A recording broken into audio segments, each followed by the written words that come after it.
Hi, and welcome to your April minicast. I am one of your hosts, John Soderberg, along with my co-host, Tenecia Waddell-Pyle, and these are your monthly awareness highlights.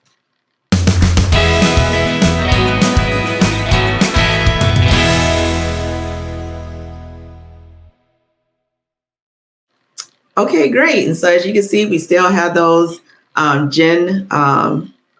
and monthly highlights going on. So that's the group that we partner with to be able to bring you a more abbreviated version of monthly awareness highlights. But I would highly encourage you guys, if you want to take a deeper dive into some more, you can always go to the Ready app and look at the previous year monthly awareness highlights, because as you notice, it's also Autism Awareness Month, Care Worker Recognition Month, Sexual Assault Awareness Month, and a whole bunch of other different things going on this month. So in our previous ones, you can get all that information that is very robust in there, or you can take a look at the more abbreviated version that we have for this year. So. Perfect. And then we're jumping right into the rumor has it. So our rumor this month, and I'm going to do my best to paraphrase so that I don't butcher the rumor myself or create more rumors, but that there has been some updates or changes with the EEOC around maybe their guidelines for harassment policies, procedures, language that's utilized, or expectations. So that's what's out there floating in the cosmos of the EEOC chain. What do you know, Tenecia? Well, I want to say that rumor, drum roll, is true. It is true. So there has been some changes and there has been some updating to the guidance that the EEOC has laid out. And these guidances are actually essential to the components to diversity, equity, and inclusion initiative. So, but you know what? We're not going to talk about it today. It's not going to be us today. We actually have a special guest with us today. All right, now we're going to welcome our guest, who is here and present right now. So how about we will allow Meg to introduce herself, tell us her title, and how long she's been with MyPath. So the floor is yours, Meg. Thank you, John and Tenecia. I am Meg Waldo. I am the HR Risk and Compliance Director for MyPath. I joined MyPath in 2016 as the HR Director for HIL, Homes for Independent Living. I stayed with HIL in part all the way through 2020, giving up the last component of my HIL work in December of that year. But earlier in 2020, in May, I actually transitioned to the risk and compliance position that I'm in now. So I've been in this current role for just shy of 4 years. And I've been with the organization about a little over 7, not quite 7.5. What I do? That's a loaded question, Tenecia.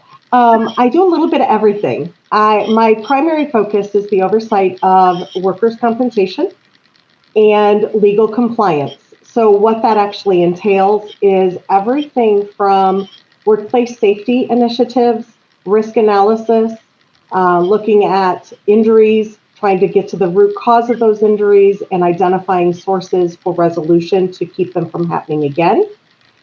I handle the OSHA compliance in terms of concerns, as well as the annual reporting with my team. Then you shift my gear and I go into the compliance side, and I'm responsible for policy and procedure development on the HR side, the handbook, and ensuring that our HR staff is consistently applying those procedures and policies across the organization to make sure that we are treating situations the same, whether you work at Genesee Lake School, Genesee Community Services, or T.C. Harris Academy and School in Indiana. So regardless of placement. And then in between those tasks, I do a lot of project work for the HR team. I'm involved with the learning and development, the LMS. I do some compliance training, which is one of the things I'm excited to announce today. Yeah. And special investigations and reviews of situations upon request. So I kind of dabble in a little bit of everything that's HR oriented. Yeah, that is a lot. You have a very full plate of things that you do. So thanks for telling us about the work that you do. We definitely appreciate you sharing that and giving MyPath an idea of what it is that you do. So one of the things that we really wanted to talk to you about today is that you developed a training around the EEOC's new guidance. So can you tell us about that guidance and then also tell us about the training that you created? Sure. In April, we will launch the 2024 Harassment-Free and Respectful Workplace Conduct Training. It is an annual requirement that everyone take, Tenecia and John.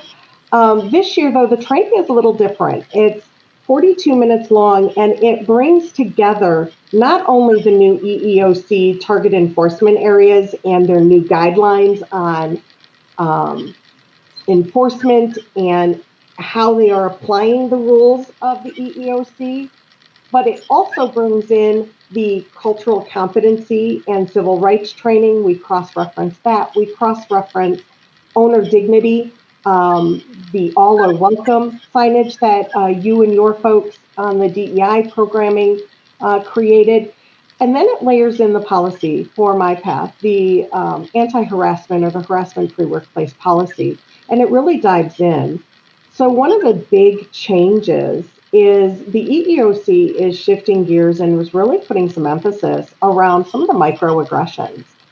Historically, even though it was never said, there was a presumption that somebody's employment had to be adversely affected, negatively impacted by another individual's treatment or the lack of enforcement by the company.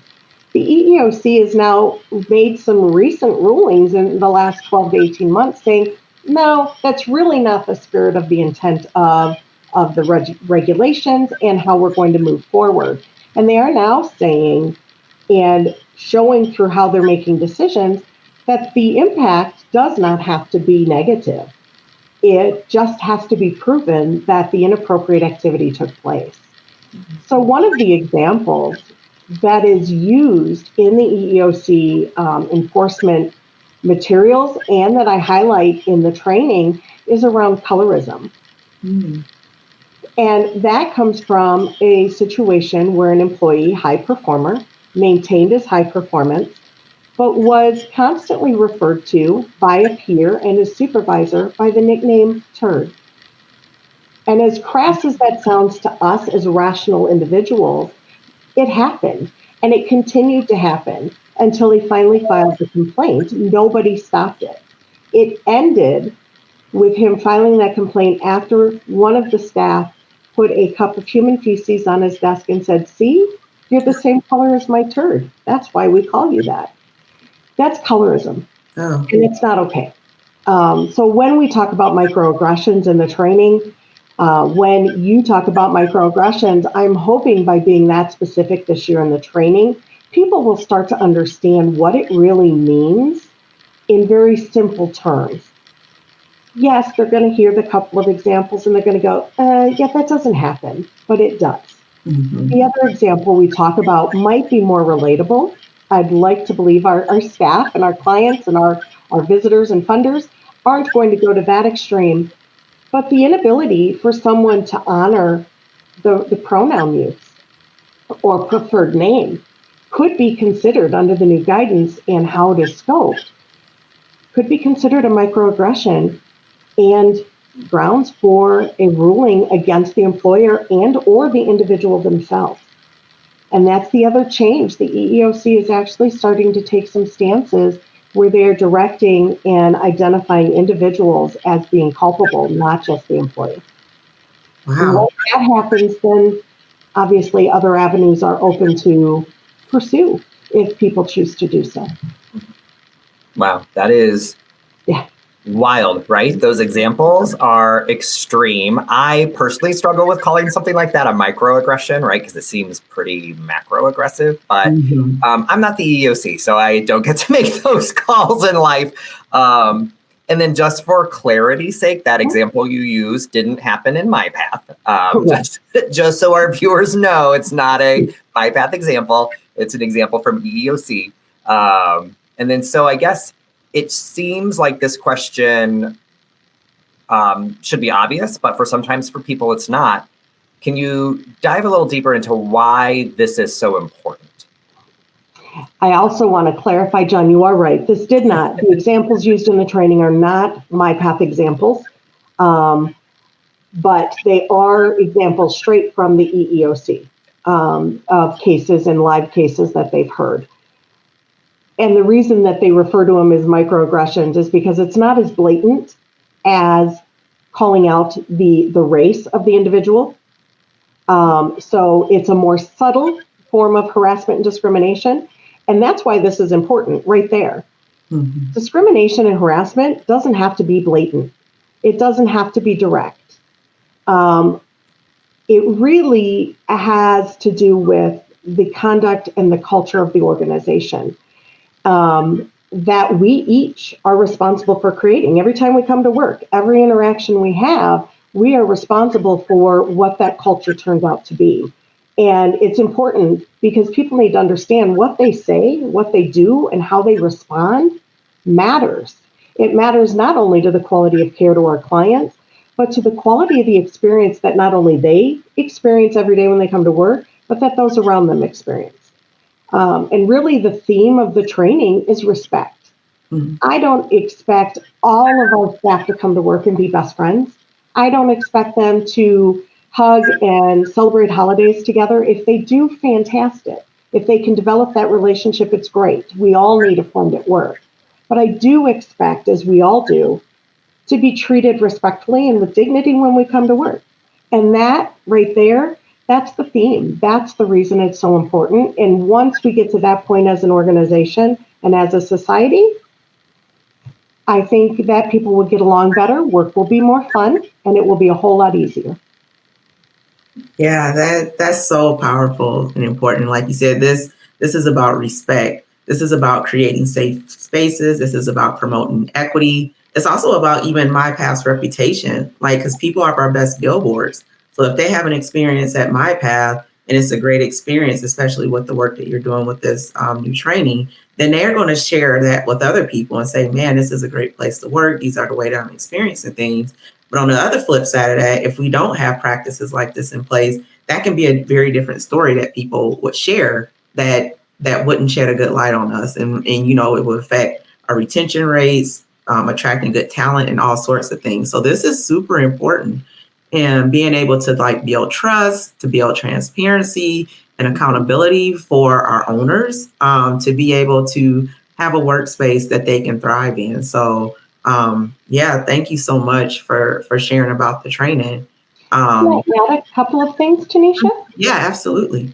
The other part of this training, much to the credit for you and John, I also folded in a resource section at the end, talking about and reminding our staff how and what resources they have available to them if they encounter this, whether directly they're experiencing it or they experience it as a witness or a second party. There are avenues for people to report this. They can go to their supervisory chain, their management chain at the organization they work at. Their human resource team is available to them to report this through, but also Lighthouse. Our integrity hotline is a 24/7, 365 online or by phone or internet use to report anonymously or to identify yourself. I also then talked about how the fact that they can get involved and be a part of the change. And they can do that by controlling their behaviors, but also by participating in Pathfinders and starting to be a part of the solution and gaining a better and broader understanding of the people they work with. Because part of the respect is celebrating the differences we all bring to work, because that's what makes us unique. And that's what makes us so dynamic as an organization. Not only those we serve, but those that we work with. So I just wanted to add that in because I want people to know it's not just telling them about the process or the programs and the why, but it's the how as well is included towards the end, plus the 12-question quiz. So we are going to you just put that in there, the 12-question quiz. Meg loves a quiz. Yeah. And it is a required training on an annual basis, and I do try to change it up every year. Last year's was just a real high-level 20-minute overview. This is a 42-minute training, so it is a little bit longer. It does have the required quiz. We're now we're taking off the kitty gloves and we're moving into a little bit more intense training to really start to drive home the importance. And that's the goal, is getting people to understand it and start to practice. Yeah, that sounds great. And I love all the components that you add in there to really bring things that we are doing here at MyPath into that to make it a holistic approach to all of this. And like that call to action, like you saw me over here cheering, like you added stuff about the Pathfinders, because that is true. That is one of the reasons for these Pathfinder groups is to help drive the impact that we have in this company. So if you have these different experiences or have things going on, there's always a seat at the table where you can come and drive that DEI impact and help change the landscape of MyPath for the better. So thank you so much for adding that. And I mean, this is like cultural transformation that we can have through the work that you're doing, that everybody is partaking in here. So thank you. So tell me, when and how can we take the training?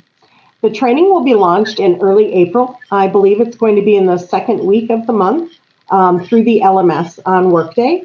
It will be an automatic assignment to all individuals that are hired at that point. And then it'll be open for, I believe we've left it open for 5 weeks, 6 weeks, because it is a little longer, knowing and respecting staffing crises that are happening. We wanted to give folks a little bit longer time than the normal 30 days. So they'll have from early April until mid to late May to complete the training. Wow. That sounds great. So yes, this month we're going to be ready to see it. April is here, so make sure you guys look out for that training. And I'm gonna toss it back over to John for any final thoughts or anything that he may want to share. Yeah, no, I don't. I appreciate the insight and the information, right? I think it's good. I appreciate the heads up that there's a 12-question quiz after the fact of it. And what I appreciate about the LMS for all of our dear MyPath owners that are watching is it saves your place, right? Meaning sometimes those longer trainings can get hard if something comes up. But what I do appreciate is I can always go back and my place is sort of saved within the LMS as to where I was in the training. With that said, I will tell people schedule time to do it in a chunk. That will be the easiest and best way to do it, so that you can dedicate your attention to it. But I also understand real life can happen while we try to do that. Other than that, I appreciate your time, Meg, and your insight. Well, thank you for having me. I'm happy and excited to get this launched and out to everyone. It's time, and it's the appropriate month to get it launched. Spring is here. It's time for everything new, and let's turn that leaf. Love it. Thank you so much, Meg. Thank you. Thank you. Thanks, Meg. All right. That was a lot. That was. And Meg's insights were great. Yeah, that's great information, and look forward to that, rolling out here in a couple of days or either next week, to be able to take that training and just watch it do its work within our company. So For sure. I am going to state, if anybody ever puts a cup of human feces on my desk for any reason, we're going to have a macro problem. Yeah, right? I'm just throwing that out there. Yes. Wow, that example. Whew, that example. That was a lot. That is a lot. And I mean, like she said, it's real things that literally happen through the EEOC, not at MyPath, but that the EEOC has been reported. So, I mean, it lets you know that people, this was a very much needed update on the guidance. So we just want to make sure that we look forward to complying with that and making sure that our owners are aware and that they know, and that we can make sure we're putting our best foot forward within our company to make sure that we don't have anything ever happen to that extreme, but even the little things that are happening, to make sure that we can support people and provide recourse to that. So yeah. And then just, I think Meg spoke well to, it's about respect, right? Mm-hmm. Respect and dignity. And you know me, Tenecia, we talk all the time. I do want to believe people have noble intentions, but I also do believe people sometimes inadvertently and advertently do things. Sometimes it's intentional. Right? Sometimes it's intentional. Yep. But if you inadvertently do mess up, just respect what the person tells you, right? In most situations, somebody's going to say, hey, listen, no, I prefer it identify this way, or the name I use is this. Yeah. It's just about respect. Just give them the respect and say, ooh, my bad. Going forward, I'll make sure I get it right. Yes. So yes, you can always work with that. If somebody messes up, it happens. We're human. There is error in life, but when you're told, then you got to do better. You got to do better when you're told. And if just give people the respect you would want. Yeah. Right. Give people the respect you want, for sure. Yeah. So, All right. And with that, I have nothing else. I have nothing else either. So I guess we'll see you next month. See you next month, everybody.